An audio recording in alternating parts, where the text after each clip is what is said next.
Once upon a midnight dreary, while I pondered, weak and weary, over many a quaint and curious volume of forgotten lore, while I nodded, nearly napping, there suddenly came a tapping, as of someone gently rapping at my chamber door. "'Tis some visitor," I muttered, "tapping at my chamber door. Only this, and nothing more." How distinctly I remember it was in the bleak December, and each separate dying ember wrought its ghost upon the floor.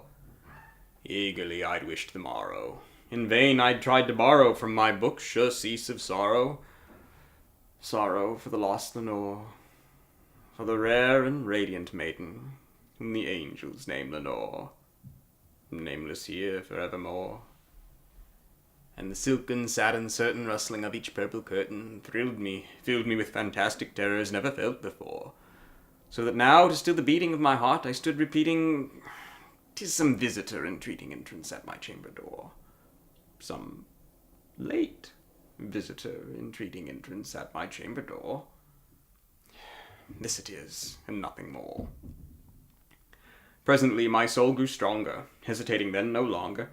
"Sir," said I, "or madam, truly your forgiveness I implore.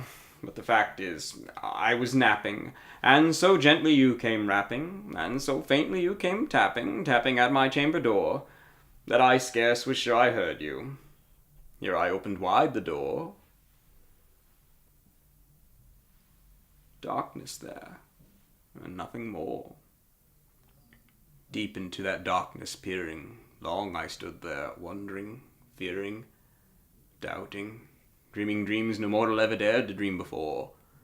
But the darkness gave no token, and the silence was unbroken. The only word there spoken was the whispered word, "Lenore," which I whispered, and an echo whispered back the word, "Lenore." Merely this, and nothing more.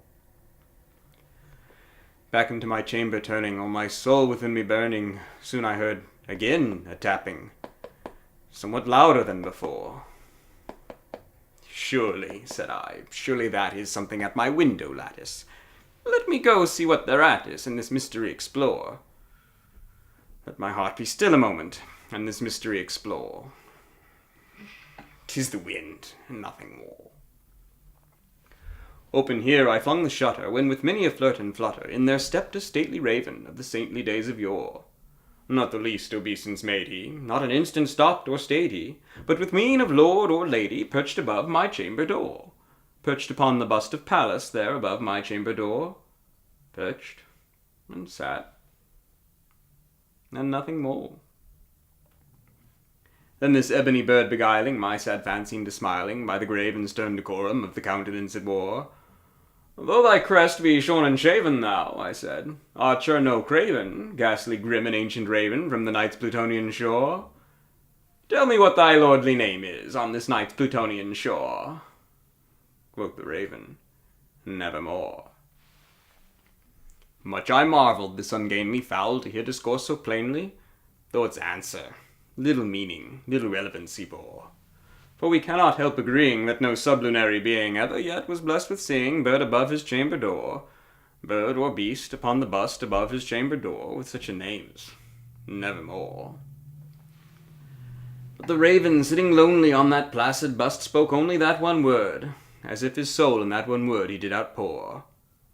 Nothing farther than he fluttered, not a feather than he fluttered, till I scarcely more than muttered, "Other friends have flown before.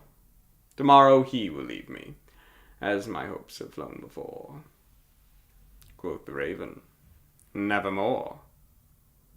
Wondering at the stillness broken by the reply so aptly spoken. "Doubtless," said I, "what it utters is its only stock and store, caught from some unhappy master, whom unmerciful disaster followed fast and followed faster, till when hope he would adjure, stern despair returned, instead of sweet hope he dared adjure that sad answer, Nevermore." But the raven still beguiling my sad fancy into smiling, straight I wheeled a cushioned seat in front of bird and bust and door. Then upon the velvet sinking, betook myself to linking fancy unto fancy, thinking what this ominous bird of yore, what this Grim, ungainly, ghastly, gaunt, an ominous bird of yore, meant in croaking nevermore.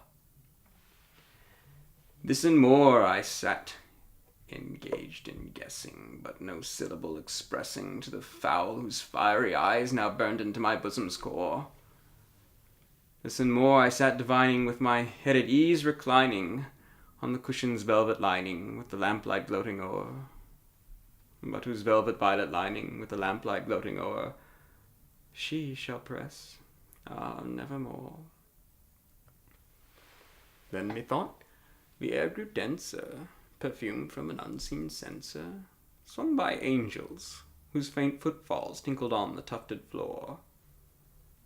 Wretch, I cried, thy God hath lent thee, and by these angels he hath sent thee respite and nepenthe.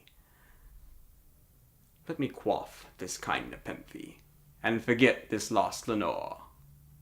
Quoth the raven, nevermore.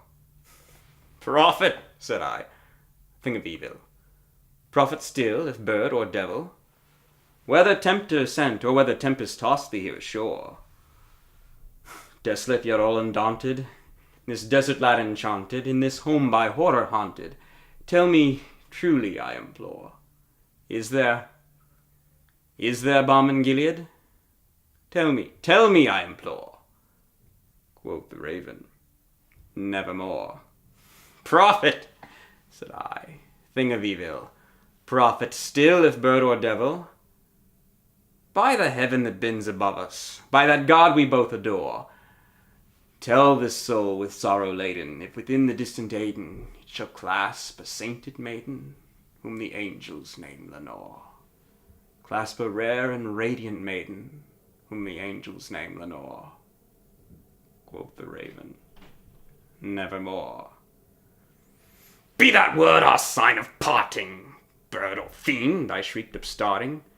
Get thee back into the tempest and the night's Plutonian shore.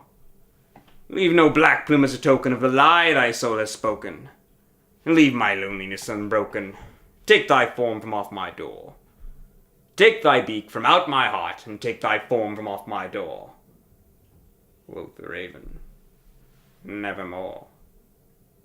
And the raven, never flitting, still is sitting on the pallid bust of Pallas just above my chamber door. His eyes have all the seeming of a demon that is dreaming, and the lamplight o'er him streaming casts his shadow on the floor. And my soul from at that shadow that lies floating on the floor shall be lifted nevermore. If you enjoy poetry in formal English meter, then check out my blog at beardedpoet.wordpress.com. And if you wish the people still wrote in formal meter today, then check out my book on Amazon Kindle. Click the link below.